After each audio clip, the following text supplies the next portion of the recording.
I'm Mike Steven, and this is Gear Up. Today we're going to talk about some Avalanche gear. So I've got a few things in front of me here that we'll briefly talk about. There's a lot to know about this stuff, so we're just going to kind of briefly go over a few things out there in the industry, just so that you can kind of see what's out there. As you may well know, you should never go into the backcountry without probe, shovel, beacon. Those are the three things that are essential that if an avalanche happens, to be able to rescue your friend or be rescued yourself. So first thing we're going to go over is the beacon. The beacon is the device that actually transmits a signal from you to the person on the surface, or vice versa. If you're down underneath, it'll transmit the signal, or receive the signal. Sorry. If you're on the surface, you will receive the signal from the person underneath. So how beacons work is they're strapped onto you, they're turned on. When an avalanche does happen, everybody that's on the surface turns their beacon to search mode, and you begin the search to find the buried person. With that, there's some technologies that have really helped. This is an older analog beacon, and a beacon like this, or I should say older generation of technology, you had to walk in a bit of a grid pattern. As the beeping got louder, you'd continue towards it. When it started to get quiet, you'd back up to the loudest point, and then you'd work a grid pattern in essence to find the burial. With the new 3 antenna digital beacons, it's basically line up the antenna, and you're going to move in on the pulse line. So you're going to move in on a curve, but it's going to just direct you with arrows. It's got 5 indicator arrows at the front of the beacon, and it's just going to direct you down to the target. You're going to do your find search. So once you get down to the find search with the beacon, the next thing that you're going to be using is your probe. Probes come in various lengths, various materials. I'll explain a little bit about this. This is a carbon probe, so it's extremely stiff, has an oversized tip on it so that as you're plunging it down. This probe, for example, is 240 centimeters long, so it's a little bit more your lightweight kind of guy, the guy that wants a minimalist probe. For around here, I personally recommend that you have a 300 or a 320, just because we have deeper snowpacks. So with probe, this is an aluminum probe, slightly heavier, and also this is the 320 length. Again, the oversized tip as you're probing down makes a slightly bigger hole so that when you're pulling it out, you don't get suction. Probes can not only be used for retrieving a burial, they can also be used for checking out snow. You can feel the layers of the snow, so doing a little bit of snow study stuff. The really important thing that I'd like to mention right now is that if you are going in the backcountry, what I'm saying here is not near enough information. You should be taking an AST1, an avalanche course of some sort, and you should be going out there with more experienced people, because that's the way you're going to stay safe in the backcountry. Next, I'm going to show you some shovels. There's kind of some neat features built into shovels these days. So most shovels are going to have an extendable handle so that you can dig with it. This shovel, for example, has a saw inside, so that can be used either to cut firewood, or also can be used to cut snow. So you can use either one of those. A lot of sledders like this saw, because A-arms get stuck onto little trees and stuff like that, and gives you the ability to get off of them. And again, very collapsible, so that you can put it into your backpack. Most shovels these days are going to be extremely collapsible. They're also going to be extremely robust, because avalanche debris, some may know this, some may not know this, avalanche debris is actually really firm. When an avalanche builds up speed, it melts the snow a little bit, turns it into like a not quite slush, but puts enough warmth into the snow so that when it settles and begins to cool, it's like concrete. So it's like digging a snow bank, a plow bank, versus digging out in the fluffy stuff.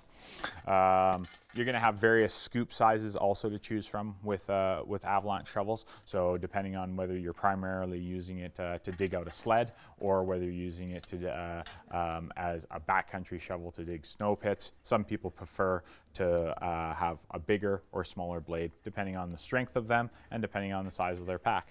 It's all going to be a little bit of choice. This one's kind of a unique shovel.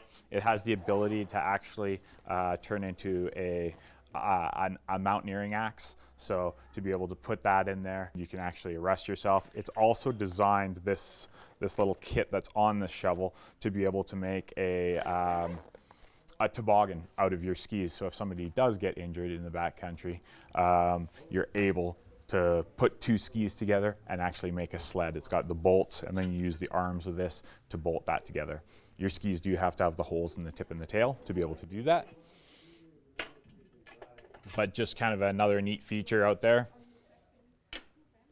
Next up to bat, this shovel. And the reason why I bring this shovel up is because hoe shovels have started to become very popular. The reason being is that a regular shoveling like this and shoveling debris out in an avalanche situation isn't quite as efficient as what this shovel can do. This shovel, just simply spin this, it turns into a hoe, and you're actually able to move more snow quickly by doing this versus shoveling up and over, up and over. So you're actually able to move a lot more snow with a hoe shovel, especially with, again, in those courses, they'll teach you shoveling formations to be able to excavate as fast as humanly possible. The last thing I want to show you is a float bag. So float bags, taking out shovels there. But float bags are designed to increase your chance of staying on top of the avalanche. And what they do is they inflate. If you see an avalanche coming, you pull the cord and it inflates a 150-liter airbag up above your head. The whole theory behind it is quite simple. I call it the mixed nuts theory.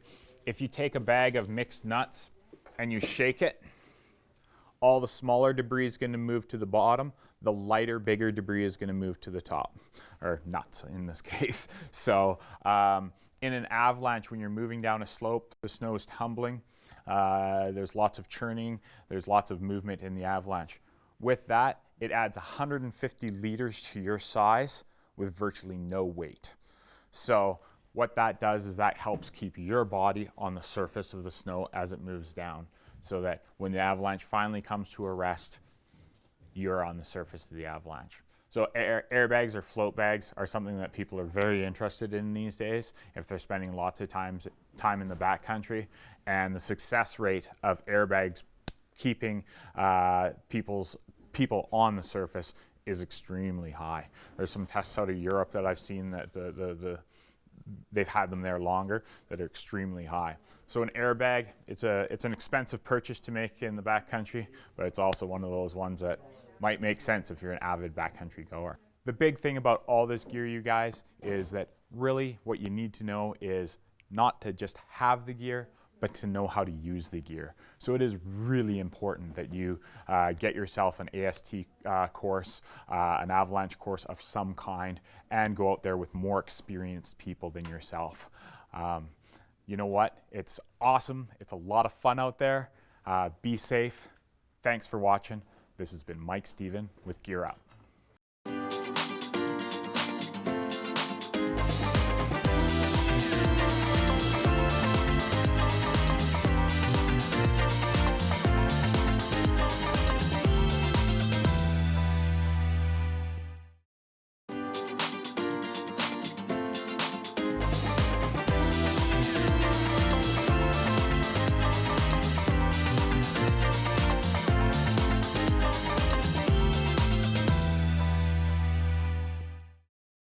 Hi, I'm Mike Stephen, and this is Gear Up.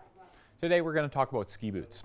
So alpine ski boots have a notorious reputation for being uncomfortable. However, over the last probably 10 years, they have gotten a lot more comfortable. There's been a lot of technology that's been put into these boots to make them lighter, to make them more comfortable, to make them more versatile. I'm going to go over a little bit of that with you. So first things, on the buckles. The buckle closures wrap really well around the foot now. They close incredibly well, and they're incredibly adjustable. You can spin these micro adjusters. If that is too tight, or sorry, that is too loose, but that one is too tight, you can actually spin this and it moves up and down the arm to make the boot slightly tighter or slightly looser. The next thing up to bat is you do have these bigger power straps. The power strap just helps wrap and hold the foot. It's a little bit more forgiving than a buckle at the top, so you don't get as much bite at the top of the boot with a nice fat power strap like that. Next up to bat, I'm going to pull the liner out of the boot for you, just so you can see kind of what goes into a liner, because a lot of people just think it's just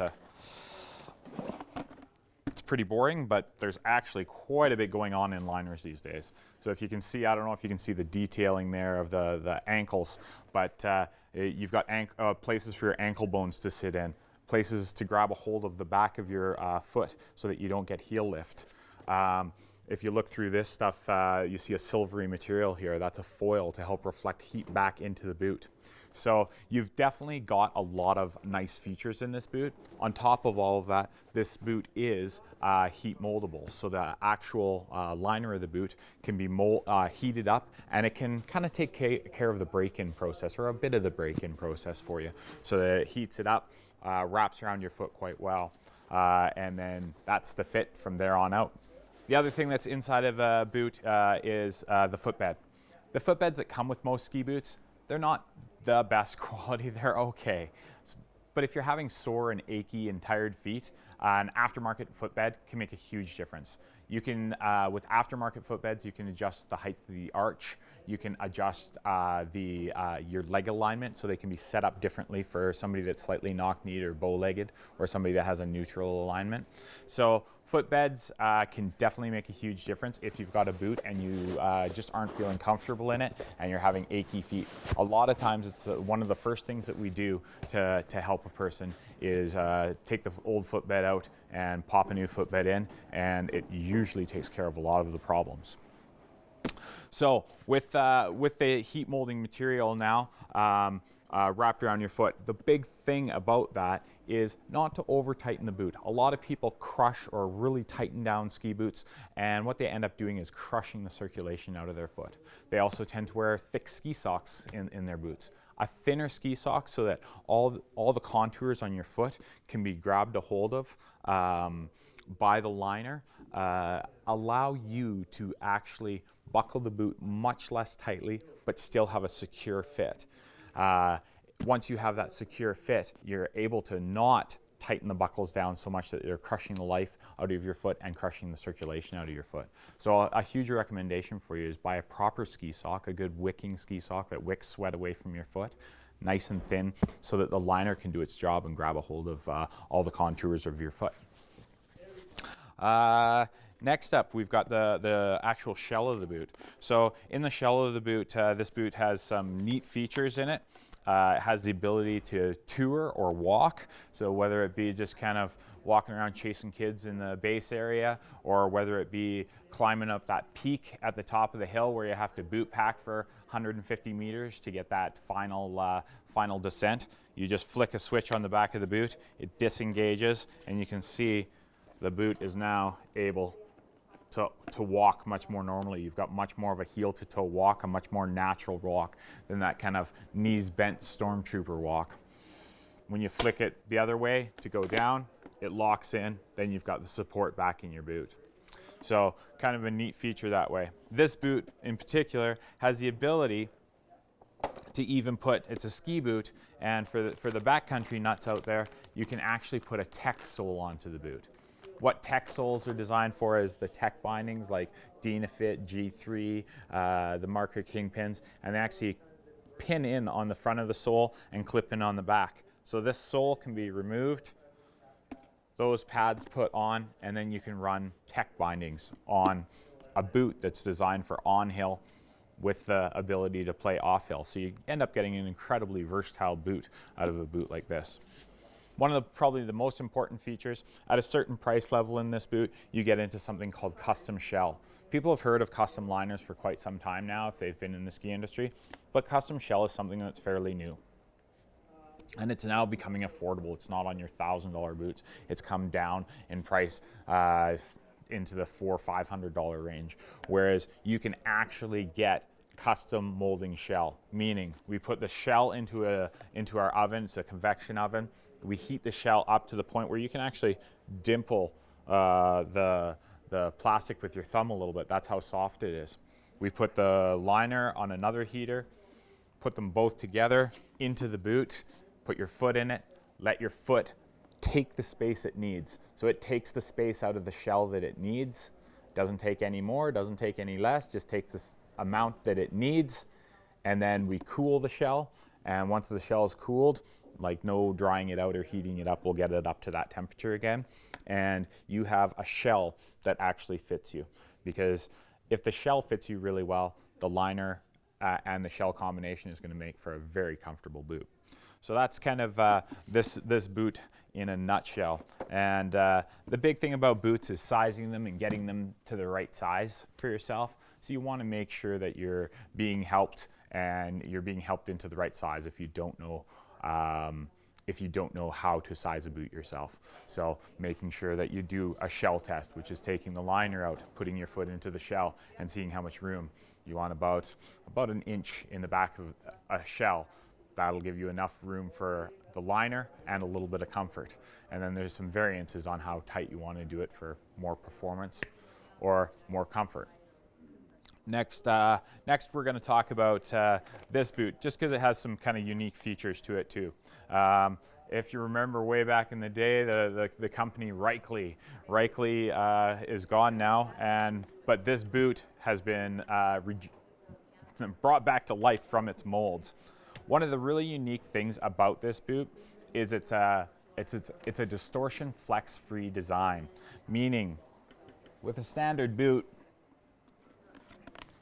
once the boot flexes forward to a certain point, the cuff hits the top of the boot here, and the boot distorts out slightly, so that you actually get a bulge out of the boot, and you get a harsh stop up on the shin of the boot when the boot shell overlaps, hits the instep.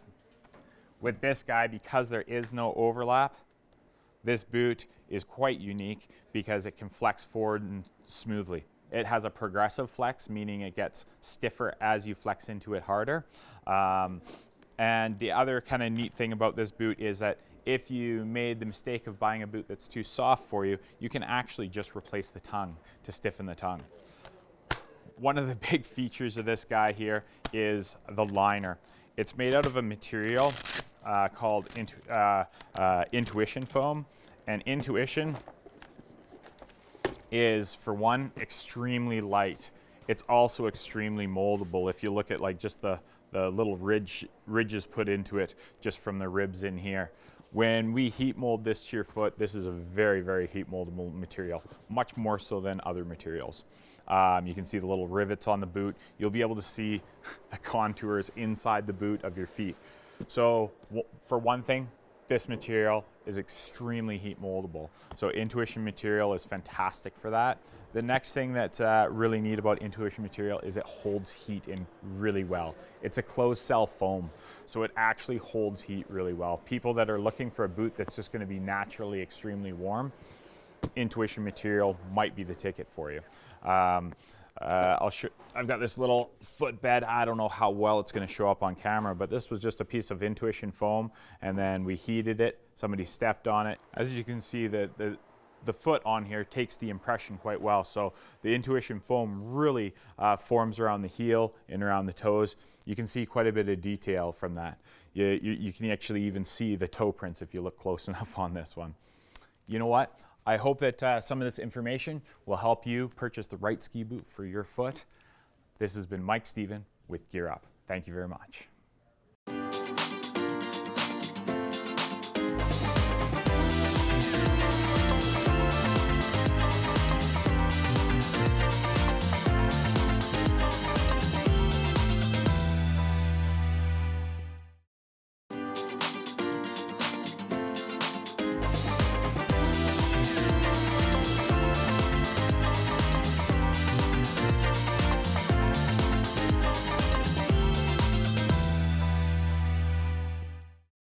Hi, I'm Mike from Jarek Sports, and this is Gear Up. Today we're going to go over some of the fun things that you can do out in the snow. Winters are long without something fun to do. So a lot of people are very familiar with alpine skiing. That's where you pay your lift ticket, you head up to the mountain, and you enjoy a day out on the slopes with the lift bringing you to the top. Then there's another extreme called backcountry skiing. Backcountry skiing back in the day was just for the real hardcores, the guys that really wanted to do it and were heavily invested in doing it.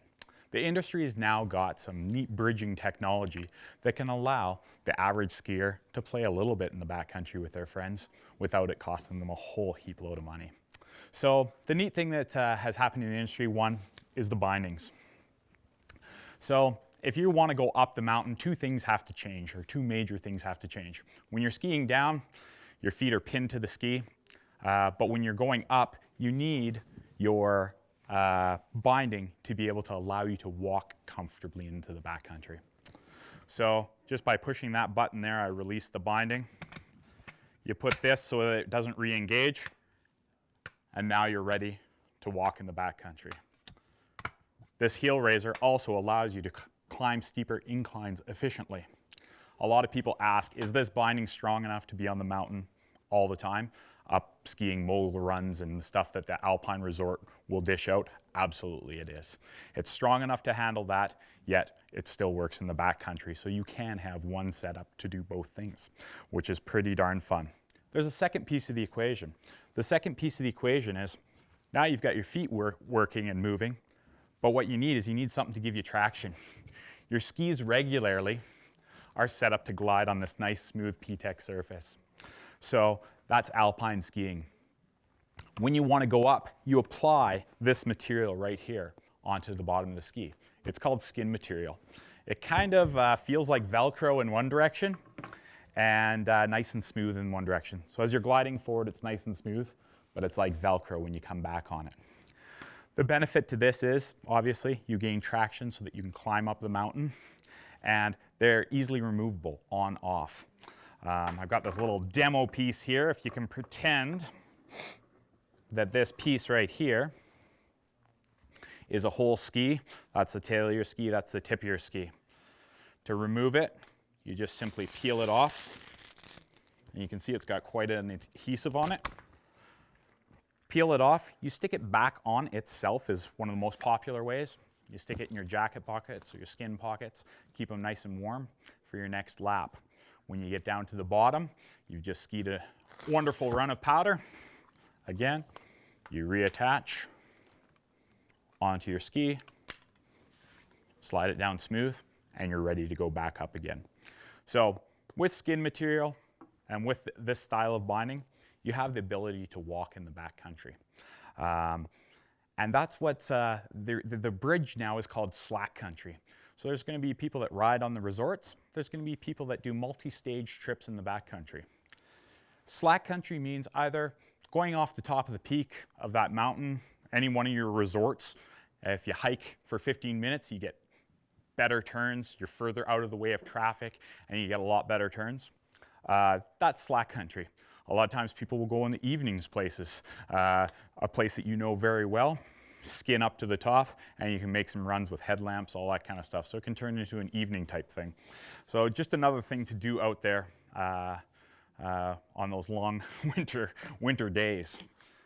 The next thing up to bat that I want to show you is, say that you've already got a set of alpine bindings and you're like, man, I love the idea of that. I can't afford a whole backcountry setup, but I'd like to get into the backcountry and play a little bit. This piece right here is called an alpine trekker. Alpine trekkers are designed to mount to your boot like so. So nice and quick. If I do it properly, it's nice and quick. So they're designed to mount to your boot, and then this piece snaps into a regular downhill binding. Just goes in, steps into the binding. What it now allows is, again, that walk mode to be utilized. So again, with a binding like this mounted to your skis, or an alpine trekker mounted into your bindings, you can get out, walk up to the top of a mountain, take your skins off, and enjoy fresh tracks on the way down. It's just another way to get out there in the winter. Thanks for watching.